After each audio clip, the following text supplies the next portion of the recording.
We've been talking about climate risk for a long time, dating back to about 1957.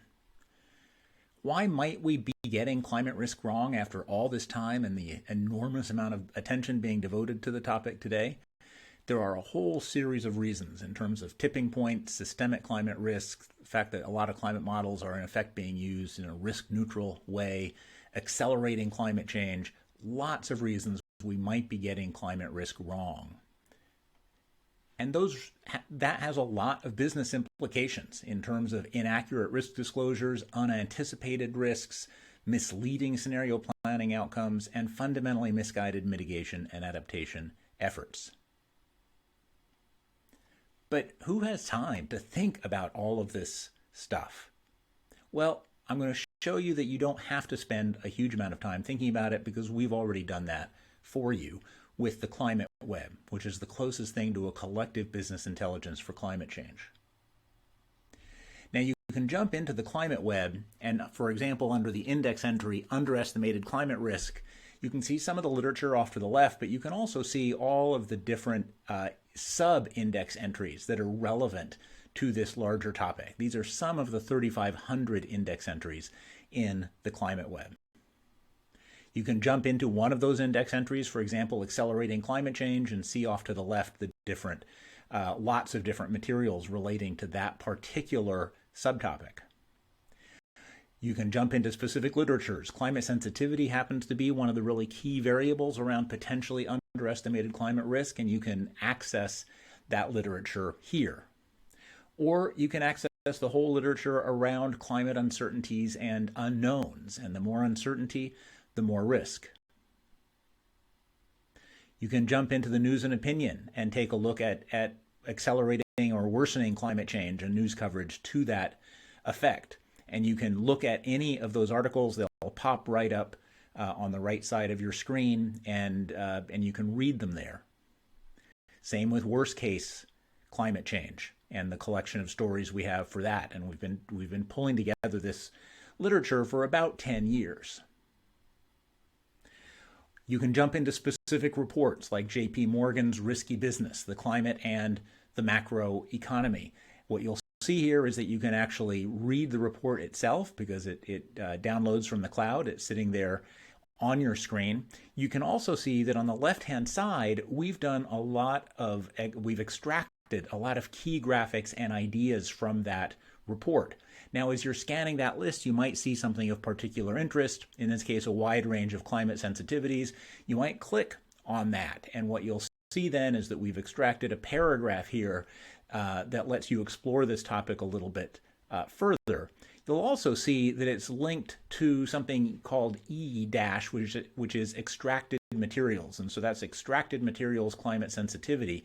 If you click on that, you'll see that it shows up there as well. So you don't need to know about that J.P. Morgan report to find this piece of information on climate sensitivity. You can find everything that we've extracted on climate sensitivity in one place and then trace everything back to its original source.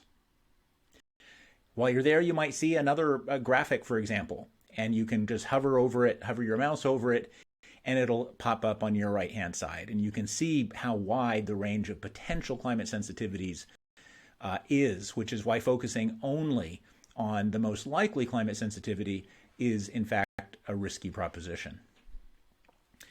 Other things that you can look into through the extracted materials are changing return periods associated with climate change. And there are lots of very interesting graphics that we've pulled out of all kinds of reports and materials. Or climate change tipping points. You can also, though, go into specific reports and that are key to this topic. And remember that all of these ideas that you see here, and there are also sub-ideas attached that you don't see in this at this level, all of those link back into other parts of the climate web.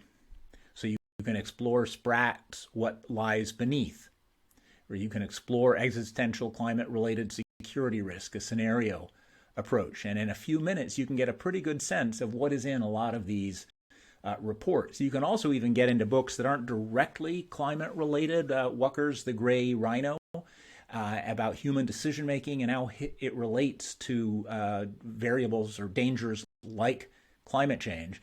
And many of these particular ideas are then going to be organized into a willful blindness extracted materials, but it's not just ideas, it's also things like cartoons. Last, we have a category of pages in the climate web called insight pages, where we've pulled together a lot of insight. We've tried to synthesize the literature, synthesize key topics so that you can come up to speed rapidly. The topic of expected change versus risk is a huge one in this context, or small changes in probability, big changes in economics, or what would a risk-averse sea level rise estimate look like, and risk and changing probabilities, or why models sometimes tend to understate risk. We also get into things that businesses can do to help manage this issue, and one of those really interesting ones is business pre-mortems, and you can explore those. So there are all kinds of ways that you can utilize the climate web. You can take advantage of topical microsites. I'm going to show you one in just a second.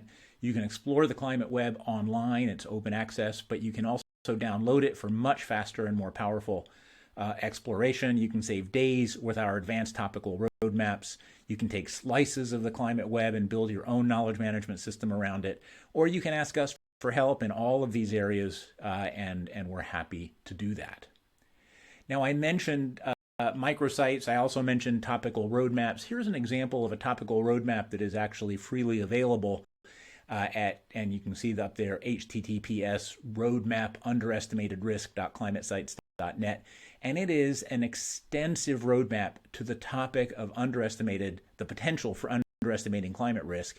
And what this does is actually extract material directly from the climate web into this website format that may be more comfortable for you to take a look at. So to really take full advantage of the climate web, take a look at our Your Climate PhD and Your Climate MBA products as well.